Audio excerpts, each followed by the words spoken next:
हमने भाज्य संख्याओं और अभाज्य संख्याओं के बारे में पढ़ा। यदि हम विचार करें किसी भाज्य संख्या को अभाज्य संख्या के गुणनफल के रूप में लिख सकते हैं। जैसे उदाहरण के तौर पे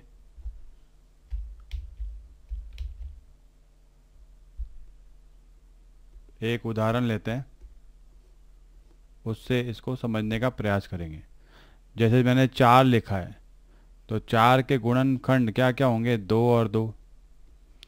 6 लिखा तो गुणनखंड क्या होंगे, 3 और 2।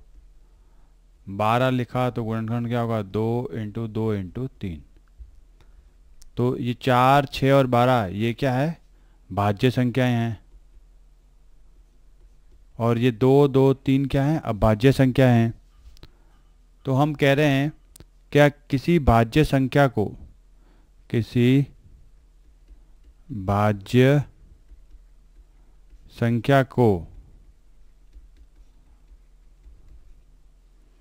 उसके अभाज्य गुणनखंड के रूप में लिख सकते हैं। तो हम कहेंगे हाँ, हम लिख सकते हैं। तो इसी बात पर आधारित है अगली प्रमेय, जिसे हम प्रमेय 1.2 के नाम से जानते हैं। आइए हम देखिए इसका कथन क्या है।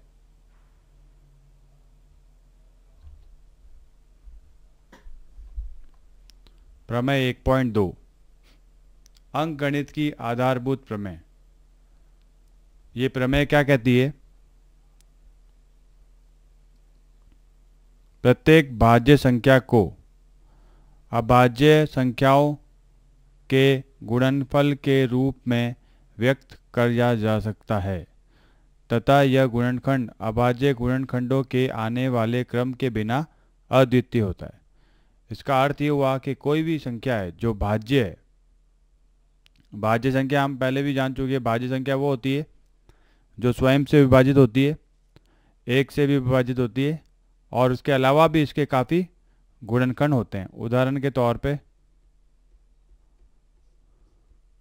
जैसे इक्याणु है। इक्याणु को अगर हम यदि इसके अभाज्य गुणनखंड निकालें तो छोटी कक्षाओं में हमने सीखा था, इसके अभाज्य गुणनखंड निकालने के लिए 2 से विभाजित करेंगे, ये विभाजित नहीं होगी। 3 से नहीं होगी, 4 से नहीं होगी, 5 से नहीं होगी, 6 से भी नहीं होगी, 7 से विभाजित होगी। 7 एकम 7, 9 में 7 गया 2, 21, 7 21 और ये 13। तो इक्याणु को मैंने लिख दिया 7 इंटू 13। तो प्रत्येक भाज्य संख्या को अभाज्य संख्या के गुणनफल के रूप में व्यक्त किया जा सकता है। अब कोई विद्यार्थी कहे कि इक्याणु को हम 13 इंटू 7 लिख सकते हैं, पर गुणनखंड तो वही हुए 7 और 13, क्रम बदलने से इस पर कोई प्रभाव नहीं पड़ेगा। तो ये जो अद्वितीय शब्द है, इस शब्द पे गौर करें। तो अद्वितीय का अर्थ है कि केवल एक प्रकार का ही गुणनखंड होगा, एक ही प्रकार के गुणनखंड होंगे। क्रम महत्व नहीं रखता है, क्रम का महत्व नहीं है। ठीक है। इस प्रमेय को सबसे पहले एक वैज्ञानिक हुए जिनका नाम था कार्ल फ्रेडरिक गॉस। इन्होंने इस प्रमेय को सबसे पहले उत्पत्ति के अनुसार सिद्ध किया था। इन वैज्ञानिक को गणितज्ञों का राजकुमार भी कहा जाता है। गणितज्ञों का राजकुमार।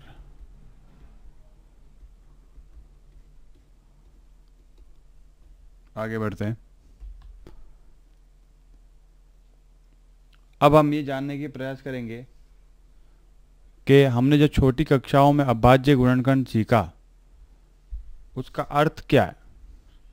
जैसे एक संख्या ली मैंने 32,760। इसके मैं अभाज्य गुणनखंड निकालता हूँ। तो क्योंकि अंतिम अंक क्या है, शून्य है, 0 है, तो ये संख्या 2 से विभाजित होगी। 2 एकम 2, ये 12 बचा, 2 छिंग 12, 2 छिंग 12, फिर 2 तिया 6, 2 तिया 6 और 16, 2 अट्ठे 16 और 0, फिर 2 से हो रही है, 2 अट्ठे 16, 2 एकम 2, 2 नम 18, 0, फिर 2 से हो रही है, 2 चौक 8, 0, 19, 2 नम 18, 2 पंज 10, अब 2 से नहीं होगी। अब 5 और 9 14, 14 और 4 18, सारी संख्याओं का, सारे अंकों का योग 18 हो रहा, 3 से विभाजित है, तो ये 3 से विभाजित होगी। तो 3 एकम 3, 1 बचा 10 बना, 3 तिया 9, 1 19, 3 छंग 18, 3 पंजे 15।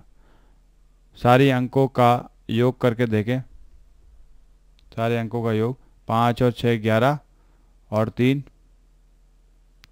14 और 1 15, फिर 3 से हो रहा है, 3 3 चौक 12, 3 पंजे 15, 3 पंजे 15, 5 और 5 10 और 4 14, अब 3 से नहीं हो रहा, 5 से होगा। तो 5 5 अट्ठे 40, 5 अट्ठे 40, 5 अट्ठे 40 के बाद 5 नम 45, ये भी हो सकता है। तो 5 नम 45, 5 एक 5, अब 7 से होगा, 7 13 सत्ते 91, 13 से हो गया। तो हम कह सकते हैं 32,760 बराबर 2 गुणा 2 गुणा 2, 3 गुणा 3 गुणा 5 गुणा 7 गुणा 13। ये गुणनफल कैसे आया? इन सारी अभाज्य संख्याओं को गुणा करने पर आया। 2 3 बार आ रहा तो 2 की घात 3 लिख दिया, 3 की घात 2 लिख दिया, 5 एक बार है, 7 एक बार और 13 एक बार। तो हम प्रत्येक भाज्य संख्या को, ये क्या थी? भाज्य संख्या, और ये सारी की सारी क्या है? अभाज्य संख्या। प्रत्येक भाज्य संख्या को हम अभाज्य संख्या के गुणनफल के रूप में लिख सकते हैं। आगे बढ़ते हैं हम। ये एक महत्वपूर्ण परिणाम है जो हमें याद रखना है। किन्हीं भी दो धनात्मक पूर्णांकों के लिए, किन्हीं दो धनात्मक पूर्णांकों a और b के लिए HCF ब्रैकेट में कोष्टक में a, b गुणा LCM ब्रैकेट में a, b बराबर a इंटू b होता है। ये एक सूत्र है जिसका हम उपयोग प्रश्नावली में करेंगे। इस सूत्र का अर्थ यह है कि दो संख्याओं का गुणा, दो संख्याओं का गुणा बराबर उन संख्याओं का HCF गुणा LCM। ये सूत्र में दिया हुआ है। और आगे बढ़ते हैं। प्रश्नावली 1.2, निम्नलिखित संख्याओं को उनके अभाज्य गुणनखंडों के गुणनफल के रूप में व्यक्त कीजिए। तो 1 2 3 4 और 5 प्रश्न हैं। कुछ प्रश्न मैं करूंगा, कुछ आप करिएगा। अभाज्य गुणनखंड है, जैसे पहला प्रश्न ही ले लेते हैं। 140, अंतिम अंक 0 है, मतलब 2 से विभाजित होगा। 2 सत्ते 14 70, फिर 2 से होगा, 2 तिया 6, 1 बचा 5 10, 2 पंज 10, 5 से होगा, 5 सत्ते 35, 7 एकम 7। तो 140 बराबर 2 गुणा 2 गुणा 5 गुणा 7, ये अभाज्य गुणनखंड हो गए। तो 2 की घात 2, 5 और ये 7। अब जैसे ये चौथा प्रश्न लेता हूं मैं, 5005। अब यहाँ से पता लग रहा है कि 2 से तो ये विभाजित होगा नहीं, अंतिम अंक 0 नहीं है। 0 2 4 6 8 यदि संख्या के अंतिम अंक में आते हो तो वो 2 से विभाजित होती है। 3 के लिए सारी अंकों को जोड़ लो और यदि वो योग 3 से विभाजित होता है तो संख्या 3 से विभाजित होगी। 4 से भी नहीं होगी। अंतिम 2 अंक 4 से विभाजित होने चाहिए। 5 से विभाजित होने के लिए अंतिम अंक में 0 या 5 आना चाहिए, तो 5 से विभाजित कर रहे हैं। 5 एकम 5, 0 0 एकम। अब 1001 का पता लगाने के लिए किससे विभाजित होगी? तो अगर हम बारी बारी चलें, 5 के बाद 6 का नंबर नहीं आएगा, 7 से विभाजित करें तो 7 एकम 7, 30, 7 चौक 28, 7 21, तो 7 से होती हुई दिख रही है ये, तो 7 एकम 7, 30, 3 बचा यहाँ से 0, 30, 7 चौक 28, 7 21।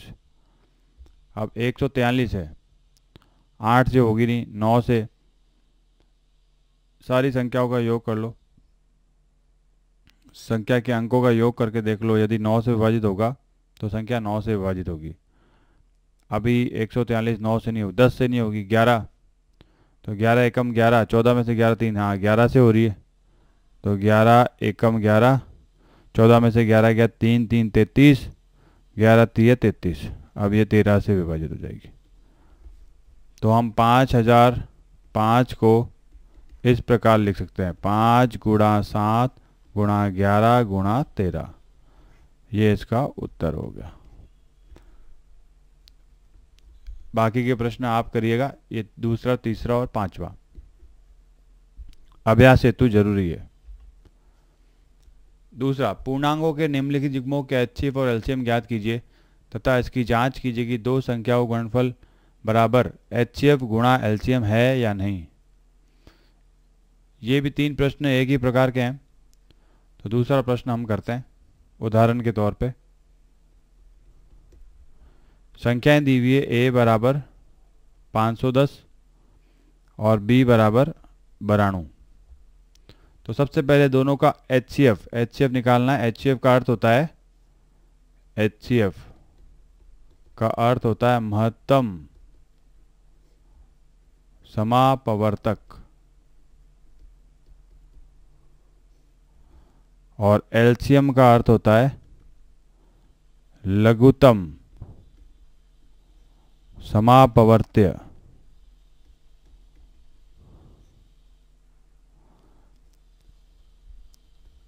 एचसीएफ में अगर निकाले हैं तो इनके भी अभाज्य गुणनखंड निकालने पड़ेंगे। 510 के अभाज्य गुणनखंड, तो 510 के अभाज्य गुणनखंड निकाल रहे हैं। ये संख्या 2 से विभाजित होती हुई दिख रही है, 2 दूनी 4, 2 4 5 में से 4 गया 1 और 1 11, 11 2 पंजे 10, 1 2 पंजे 10, 5 और 5 10। सारे अंकों का योग कर रहे हैं, 5 और 5 10 और 2 12, तो 12 3 से विभाजित होता है, तो 3, तो 3 7 21, 3 8 24, 3 8 24, 3 पंजे 15, 5 और 8 13। अब ये 3 से विभाजित नहीं हो रही, अब 4 से भी नहीं हो रही, 5 से विभाजित होगी, क्योंकि लास्ट में 5 आ रहा है। अंतिम अंक 5 या 0 होगा तो 5 से, 5 एकम 5, 5 7 35, फिर ये 17 से हो रही है। तो इसका अर्थ ये हुआ कि 510 के अभाज्य गुणनखंड हो गए 2 गुणा 3 गुणा 5 गुणा 7। इसी प्रकार 92 के अभाज्य गुणनखंड निकालें। 2 से विभाजित होती हुई दिख रही है, 2 चौक 8, 2 चौक 8 और 1 12, 2 छिंग 12, 2 दूनी 4 और 2 तिया 6। अब 23 से गुणा होता हुआ दिख रहा, 23 का पाड़ा पड़ेंगे। तो 92 के अभाज्य गुणनखंड हो गए 2 गुणा 2 गुणा 23। अब हमको ये चेक करना है कि क्या दोनों संख्याओं के एचसीएफ और एलसीएम का गुणा दोनों संख्याओं के गुणनफल के बराबर है कि नहीं है। ठीक है, तो दोनों संख्याओं का गुणा, संख्याओं का गुणा बराबर होगा 510 गुणा 92।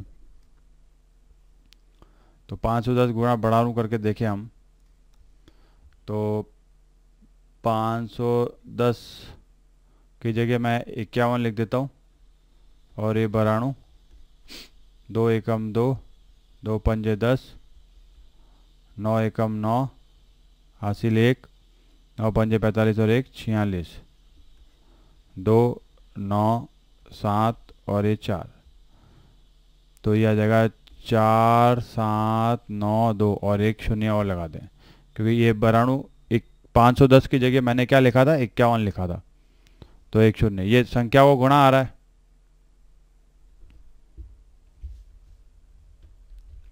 इसको मिटा देता है।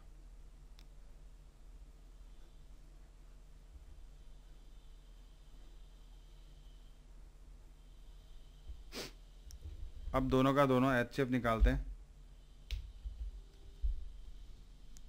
HCF क्या होता है? ऐसी संख्या जो दोनों को विभाजित करती हो, दोनों दी हुई संख्या को विभाजित करती हो और महत्तम हो, तो मतलब सबसे बड़ी संख्या जो दोनों 510 और 92 दोनों को विभाजित करती हो और बड़ी से बड़ी हो। तो अगर हम देखें यहाँ पर 2 आ रहा है और कोई संख्या कॉमन आ रही नहीं आ रही है, तो इन दोनों का HCF क्या हो जाएगा? 2 हो जाएगा। तो HCF हो गया 2। ऐसी संख्या जो दोनों में आ रही है, दोनों के अभाज्य गुणनखंड में आ रही है और बड़ी से बड़ी है और उभयनिष्ठ भी है, कॉमन भी है, उसको हमें HCF के रूप में देखना होता है। कॉमन बड़ी से बड़ी और दोनों में आ रही हो, ठीक है, बड़ी से बड़ी दोनों के 2 ही आ रहा है, 3 आ नहीं रहा, 23 इधर आ रहा पर इधर नहीं आ रहा, 17 यहाँ आ रहा, 2 यहाँ, 17 यहाँ नहीं आ रहा, ठीक है, तो HCF आ गया। अच्छा, LCM ज्ञात करने के लिए एक सरल तरीका है, इसको मिटा देते पहले।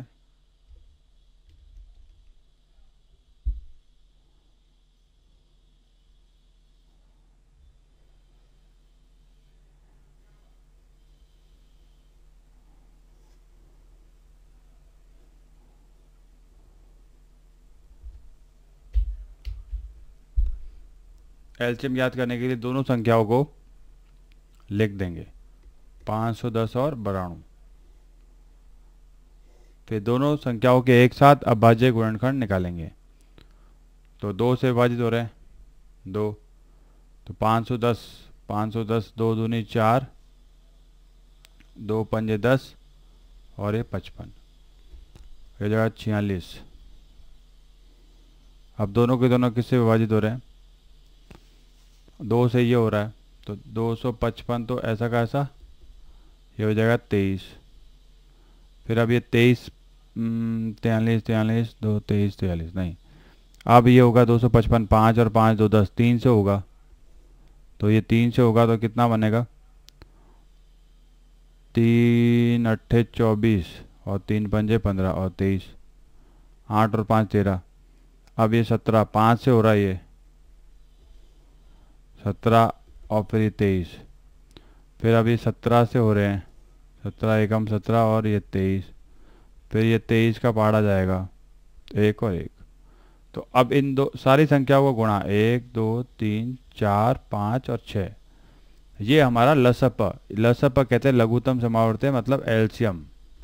तो हो जाएगा 2 गुणा 2 गुणा 3 गुणा 5 गुणा 17 गुणा 23, तो ये हो गया 2 दूनी 4 3 12, 12 पंजे 60, 60 इंटू 17 इंटू 23, इसको गुणा करके देखें जरा,